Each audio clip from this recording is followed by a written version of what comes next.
Good morning, everybody. Good morning, Instagram, and good morning, YouTube audience. We are continuing with Khan Academy problems. Today, we're doing structures in expressions, which is pretty cool. And again, if you are watching on Instagram, if you want to see the actual problems being solved, go to my YouTube channel, go to YouTube, search for Scalar Learning, and you can actually watch me solve the problems and follow along. It'll be more fun than just watching me from talking about the problems. All right, let's get started straight off the bat. So structures and expressions, it's a vague title. And the only thing I looked at this first problem briefly, some sort of an exponent problem. So I think we're going to have a little mix of different types of problems from the title. It's kind of ambiguous. So we'll see what we get here. Okay, there's this guy. Alrighty, let's start with the first one here. So this is n to the 6th, k to the 14th, and this whole thing raised to the 5th power. So what do we do? What's the rule with exponents here? This is actually a really nice process. It's not too bad. This exponent, when it's outside of a parentheses like this, it just distributes in and multiplies each of these guys. Okay, so just remember that. If all the terms are sort of being multiplied inside the parentheses, and you have an exponent on the outside, it goes in and multiplies those exponents. So the answer is going to be n to the 5 times 6 is 30, and k to the 5 times 14 is 70, k to the 70th. And oh, you know what? None of these are have that answer. But if they want an equivalent expression, if we use the same logic, this would give us different answers, right? That wouldn't give us n to the 30th, k to the 7th. This would give us n to the 30th, but k to the 14th. This would give us n to the 30th and k to the 70th. And this one's wrong too. The D is almost right. Oh, wait. I'm sorry, guys. I haven't even switched to screen share. Let me do that. All right. So anyways, if you're on YouTube now, you weren't able to see it before. Now you can actually see the problem. My bad. So here it is. This was the problem, n to the 6th, k to the 14th to the 5th power. And this is what I solved, right? We had the 5 go here and here, and it gave me this guy. And then we had to find the equivalent expression, and that is going to be this, because this will also give you n to the 70th. N to the 30th, k to the 70th. And let's go ahead and plug that in and make sure we're good to go. Yeah. All right. Oh my. Okay. This looks crazy. It's I was just working on these type of fraction problems with one of my students the other day, one of my high school students, and these ones are interesting because it's like, I think a lot of times, and maybe not this one in particular, but a lot of times you'll have folks make silly mistakes on these fraction problems because they just forget the general rules. But this is going to be some different manipulation to see what's an equivalent expression here. So let's see if we can figure this out. So we want to know which one is equivalent. All right, here's my theory. These are both fractions and fractions of fractions. And look at all the answers. They're just a fraction plus a fraction. So I think what we need to do is we need to turn each one of these terms into just basic fractions. So how do we do that? Let me show you how kind of I think about it. And the other way is you just basically, the standard way is when you have a fraction over something, it's like this guy these two are dividing. It's basically this top part multiplies the reciprocal of this guy. But now I'm going to show you a little alternative way that I think about it. And this is me personally. I just like to do it like this. I kind of put this term, if there's one term that's a whole number, I make it into an improper fraction over 1. And then I say these inside terms multiply each other, and this guy jumps up and multiplies the top term.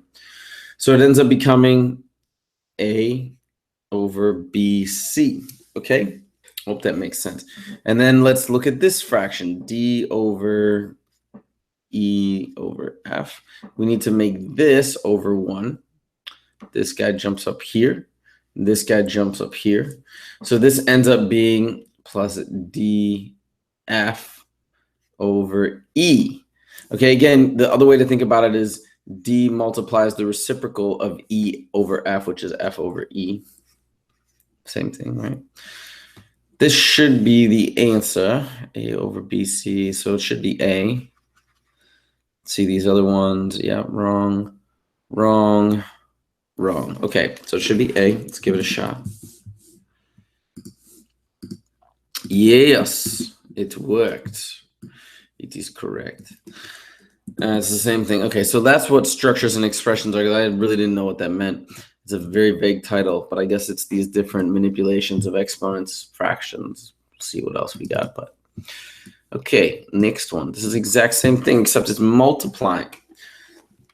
So before we do anything, let's, you know what? Actually, no, this one's even nicer. This one's even better because we're going to write this all out across the board. Okay, so we've got two things being multiplied. We're going to multiply the numerators to the numerators and the denominators to the denominators, and we're going to see what happens. That's the nice thing about multiplication. It's very straightforward. See, now look at this. You could go ahead and convert these fractions first off, right? And just make them into simple fraction times a fraction and then get your answer. But I'm going to do it like this. I'm just going to do the multiplication. Boom, everything multiplies across. So we get, look, A times A, we get A squared on the very top. We get B over here. We get BC over here. And we get C on the bottom. Okay.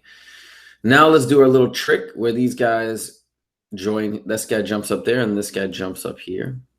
And then we've got A squared C over B squared C. What happens when you have the same thing in the top and the bottom and everything is multiplying? We go like this, and we just get A squared over B squared. Boom, there it is. Okay, A squared over B squared. Let's lock it in, and we are correct.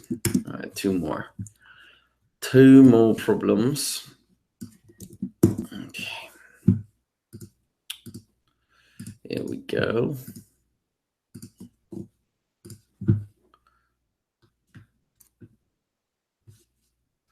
Let's get this one up here. X squared plus x squared plus h squared. Oh, wow. This is crazy. All right, can be written as this, where h, m, and p are constants. What is one possible value of m? Yowzers. Okay. I have to think about that. Okay, I think I get it. So this is crazy, right? What you see, gosh, so how do I begin? It's like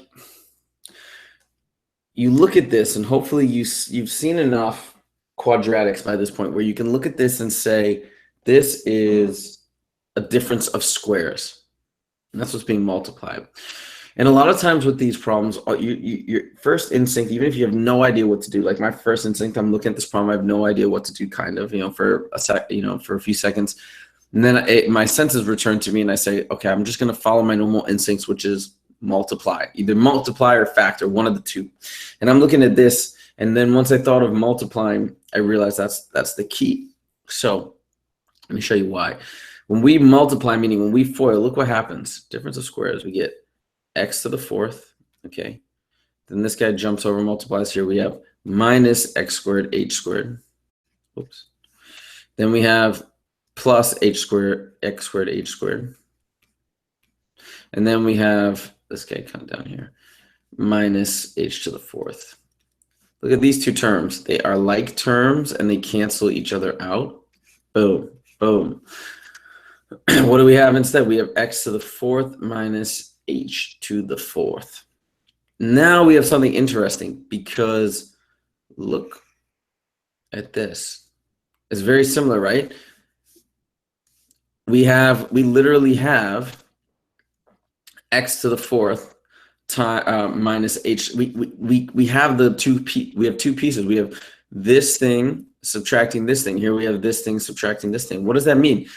It means two things. It means that MP equals h to the fourth, right? Because this one is the same as this guy. And we also know that 1 plus m minus p is the coefficient for x to the fourth. The coefficient here is just 1. So that means 1 plus m minus p equals 1. And I think we can use either of these to solve this. Let me figure this out. So let me try to use the top one first. If we subtract 1 from both sides, we get m minus p equals 0. And then we get, actually, add p to both sides. Look at this. This is cool. Oops. Add p to both sides. We get m equals p. It's crazy, right? So m equals p. So we can now substitute this system of equations. This is a hard problem. We substitute m in for p here, right? Because we're trying to solve for m. So we get m squared, right? Because it'd be m times m if we substitute it in, equals h to the 4th. Let me just draw an arrow. You can see what's going on.